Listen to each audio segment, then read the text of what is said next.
अपनी वाणी से भगवत गुणानुवाद करके विषयों में भूले हुए जीवों को भगवत मार्ग में चलाने वाले श्री जी के प्रसाद।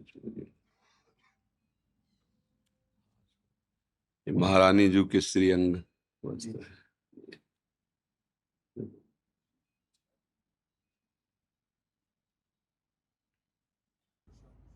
एक और पीछे उनको भी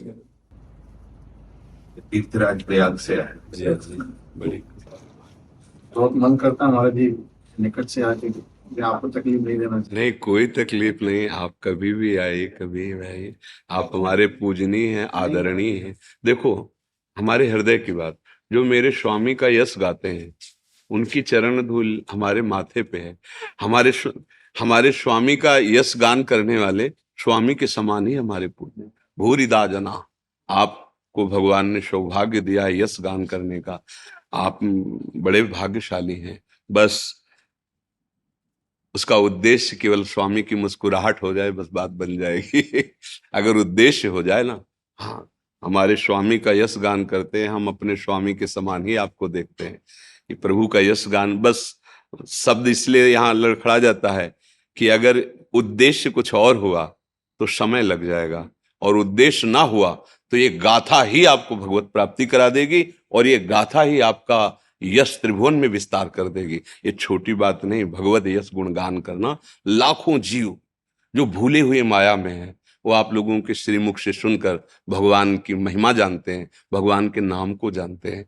और आप लोगों से प्रार्थना भी यही है कि अधिक से अधिक नाम में लगाने की चेष्टा कीजिए, क्योंकि अन्य साधन कलयुग के द्वारा ग्रसित हो चुके हैं, जिनको संपूर्णतया करके भगवत आराधना में सफलता प्राप्त करना बड़ा कठिन है। सहज सरल बात है, राम कृष्ण हरि, बस नाम। सब सत्संग, सब कथा, सबका सार नाम। जहां तक हो सके तो नाम में प्रीति हो, ऐसे वचनों का प्रयोग करें, और भगवान की लीलाओं में सावधानी रखें। जैसे भगवान की कुछ ऐसी प्रेम प्रसंग की लीलाएं जो उच्च कोटि की भाव नाम से युक्त महापुरुष ही हजम कर सकते हैं, अन्यथा दोष दृष्टि कर लेंगे। कुछ ऐसी भगवान की विलासमयी लीलाएं हैं जिनको अपने लोगों को अपने स्वामी की ऐसी बातें प्रकट करनी है जो जन साधारण समझ सके।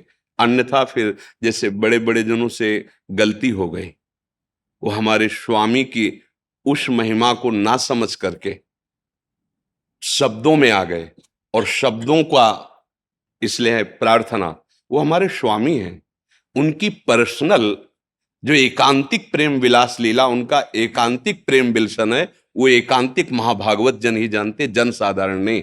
इसलिए हमें ये प्रवीणता रखनी है कि अपने स्वामी की कौन सी लीला, कौन सी बात के जन अधिकारी जिसको हम दे, अन्यथा उसे गुप्त कर। भगवान व्यासदेव जी ने तो सब कुछ स्पष्ट लिख दिया है, पर सबको ही अधिकारी थोड़ी है।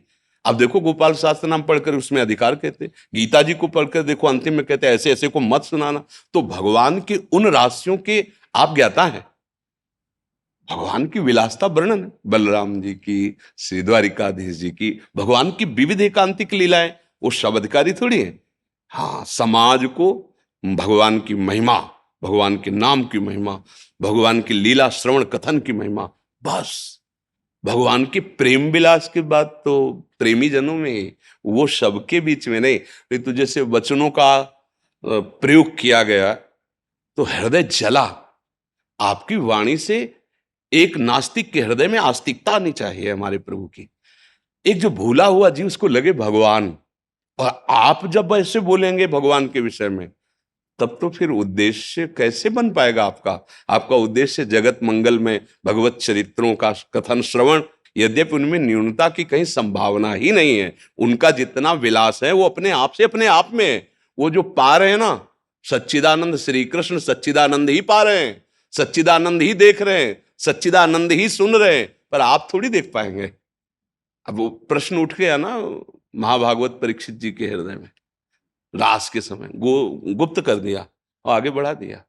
इसलिए आप सबसे प्रार्थना है हमारे स्वामी का यश हो, और जो सुनने वाला है वो आसक्त हो नाम महिमा रूप महिमा। ऐसे कोई प्रसंग न दिए जाएं जिनसे प्रश्नवाचक चिन्ह समाज में खड़ा हो, और भगवान की भगवत्ता पर वो प्रश्न कर दे। यही प्रवीणता है, हम उनके दास हैं। हमको क्या देना है ये हमें संभल के देना है। शास्त्र तो हमारे पास खजाना है, पर हमको क्या देना है ये देखना है। ऐसी दवा नहीं देनी कि रोग और बढ़ जाए, हमें तो रोग मिटाने वाली दवा दे ली है।